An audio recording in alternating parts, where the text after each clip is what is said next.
Welcome to the deep dive. Great to be here. You're with us because, well, you want to get up to speed on interesting topics, get the full picture fast. Right, you appreciate hearing different angles, getting those aha moments. Exactly, but without, feeling buried in information. So what's the topic for today's dive? Today, we're heading into surprisingly debated territory. We're talking conspiracy theories surrounding Disney's Frozen. Frozen. Yeah, it's kind of amazing, isn't it, how a kid's film, seemingly so innocent, can end up sparking these really elaborate, sometimes pretty dark interpretations. It really does. It says something about storytelling, maybe, and how people connect with it. Definitely. Connect in ways maybe the creators didn't even see coming. For sure. So in this deep dive, we've looked at sources covering the official story, the one we all know. Yeah. Mostly. Okay. And then right alongside that, some of the, let's say, alternative theories that have bubbled up. Gotcha. So the official versus the unofficial speculative stuff.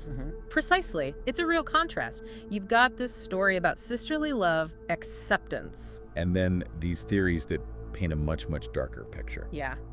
We're going to try and unpack it, give you a clear sense of what these theories are and maybe why they even exist. It taps into something bigger, I think. This, human need to find meaning, right? Especially in stories that really grab us. And Frozen grabs a lot of people. No kidding. So when a film hits that big, it kind of becomes this canvas for interpretation. Exactly. Some interpretations stick close to the surface. Others, well, they dive deep, maybe into murky waters. Okay, let's set the stage, the official story.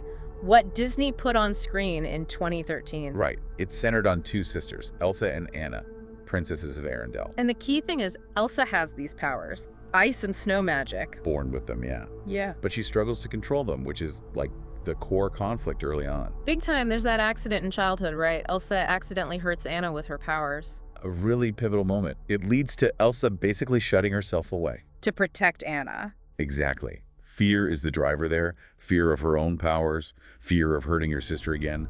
That separation is huge. So years pass in isolation. Then comes Coronation Day. Elsa's supposed to become queen. And boom, the powers are revealed. Big, dramatic, public reveal. People panic, understandably maybe. Well, yeah, it's sudden and scary for them. So Elsa flees. And in fleeing, she accidentally triggers an eternal winter across the whole kingdom. Oops. A pretty major oops. Which naturally sends Anna off on a quest. Gotta find your sister, gotta save Arendelle, that strong sisterly bond kicking in. And it's not just a physical journey for Anna, is it? It's about understanding Elsa, understanding the powers. Yeah, pushing back against the fear everyone else feels. The film really hammers home those themes, sisterly love, sacrifice. And eventually acceptance, accepting Elsa for who she is, powers and all. Right, learning to control the fear, embrace yourself. It's powerful stuff. Wrapped up in some very, very catchy songs, let's be honest. Can't forget the songs. They're kind of integral. Definitely. But okay, here's where our deep dive shifts gears. Away from that widely accepted story. Into the shadows. Pretty much. Into the world of Frozen conspiracy theories. It does make you wonder, though, why Frozen? Why does this movie, aimed at families, become such a hotbed for this kind of speculation? That's the million-dollar question, isn't it? It's such a leap from let it go to secret societies and hidden agendas. And we need to be super clear with you listening. This stuff is purely speculative. Right. There's zero backing from Disney, from the filmmakers, nothing official. It all comes from fan interpretations, people taking small details, maybe ambiguous moments. Spinning them into these grand, often pretty wild narratives. The level of creativity, though, sometimes, it's kind of remarkable. Oh, definitely. It often involves super close readings of the film, frame by frame sometimes. Looking for hidden meanings, subtext. Yeah. Stuff that might be there or might not be. Might just be projection, yeah. So what are we actually talking about here? What kind of theories? Well, one that pops up quite a bit is the Illuminati connection. Ah, the classic. You see that everywhere in conspiracy circles. Pretty much.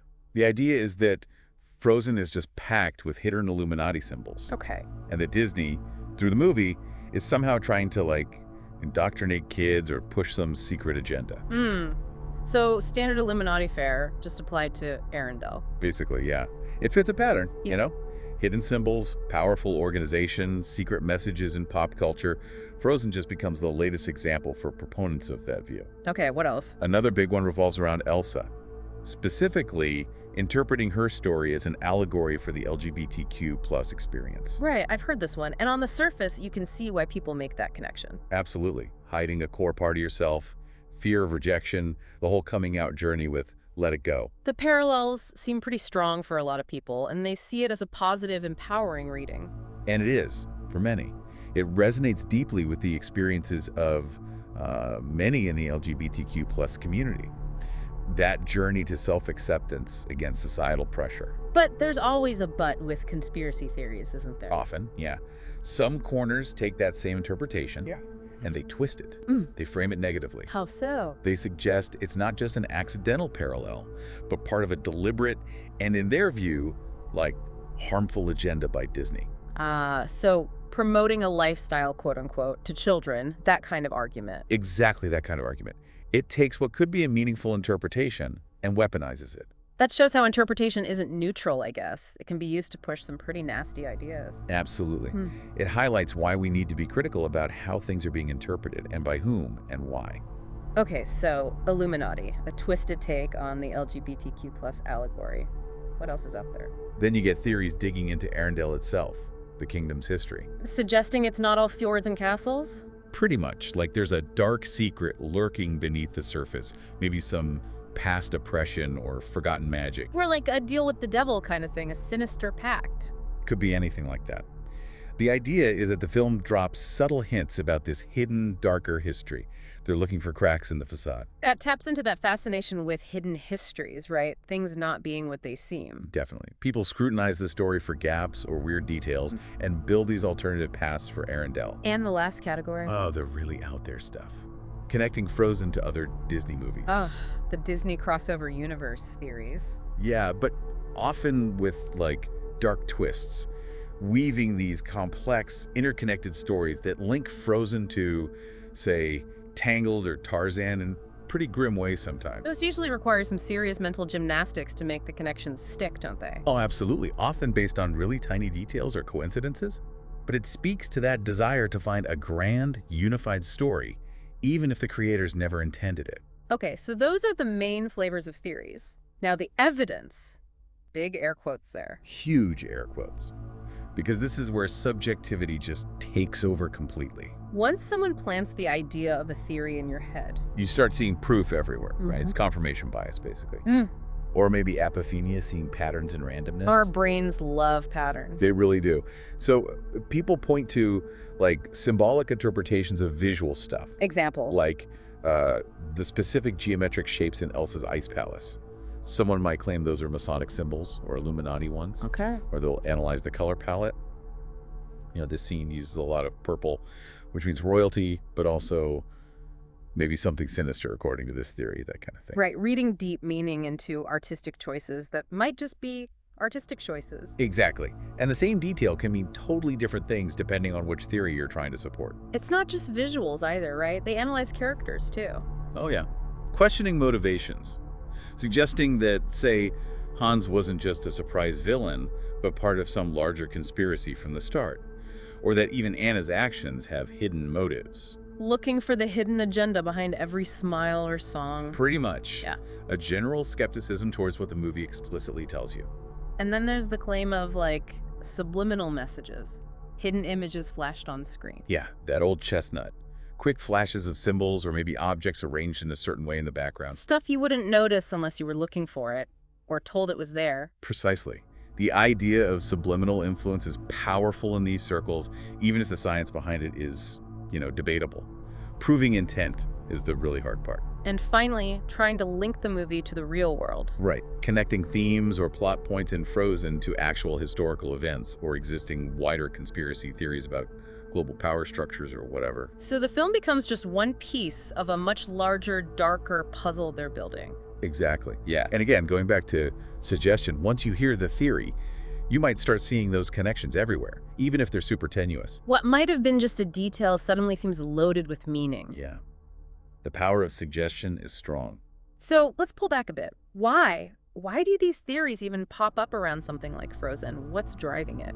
That's really the core question, isn't it? And there are probably a few factors at play. Okay. One is simply that films like Frozen are symbolically rich. They deal with Big themes, identity, power, love, fear. Universal stuff. Exactly. And that richness just naturally invites interpretation, lots of it. Some of those interpretations are bound to go off the beaten path into conspiracy land. It also feels like there's a human desire there, maybe, to find hidden meanings, to feel like you're in on a secret. Oh, for sure. That's a huge part of the appeal of conspiracy theories generally. They offer a sense of special knowledge, of seeing behind the curtain. Like you've cracked a code others haven't. Right. And in a world that often feels confusing or random, these theories can provide, like, a sense of order. Clear villains, clear explanations, even if they're not based in fact. It can be weirdly comforting. And maybe distrust plays a role? Distrust of big institutions? Definitely. Yeah. Disney is enormous, a global powerhouse. Right. And for some people, that size and influence automatically breeds suspicion. It makes them an easy target for theories about hidden agendas or manipulation. If you already distrust powerful corporations, you're maybe more likely to believe they'd embed secret messages in movies. It fits the worldview, yeah. That skepticism towards power is fertile ground. And what about the internet? Fandom culture? Oh, massive influence, absolutely. You get these intense online communities where people are deeply invested, dissecting every frame, discussing it constantly.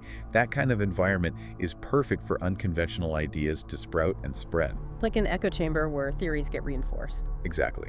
People share evidence, build on each other's interpretations, and it can snowball pretty quickly online. Validity sometimes takes a back seat to just, finding stuff that fits the theory. So it's interesting to explore this stuff intellectually. But we should probably touch on the downsides, right? The potential harm in these misinterpretations. Yeah, that's really important. It's not just harmless fun. Media literacy is key here. We need to engage critically.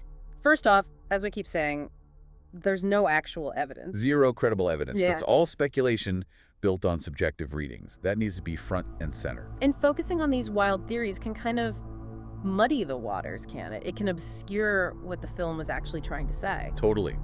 The intended themes, love, acceptance, sisterhood, can get completely lost or twisted if you're only looking through the lens of some conspiracy theory. And where some interpretations are just harmful. Yeah.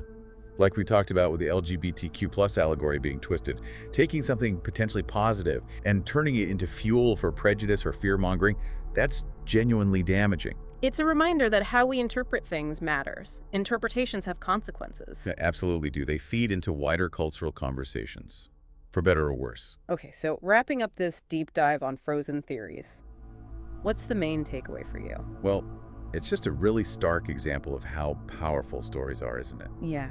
And how humans are, like, wired to find meaning, to look for patterns, even in places they might not exist, even in a kid's movie. The contrast is pretty striking. The film's message of love and acceptance. Versus these theories steeped in suspicion, hidden agendas, and sometimes darkness. It's quite the gap. It really drives home why it's so important for you listening to think critically.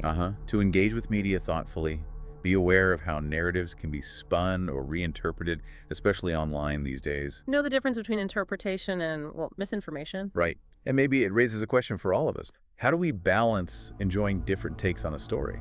With the need for critical thinking, for evidence, for respecting what was likely intended. It's a tricky balance sometimes. So here's a final thought to leave you with. Think about other stories, other movies, books, whatever, things that seem straightforward on the surface. Could they also be subject to these kinds of really elaborate, unexpected interpretations? And if so, what does that say about us?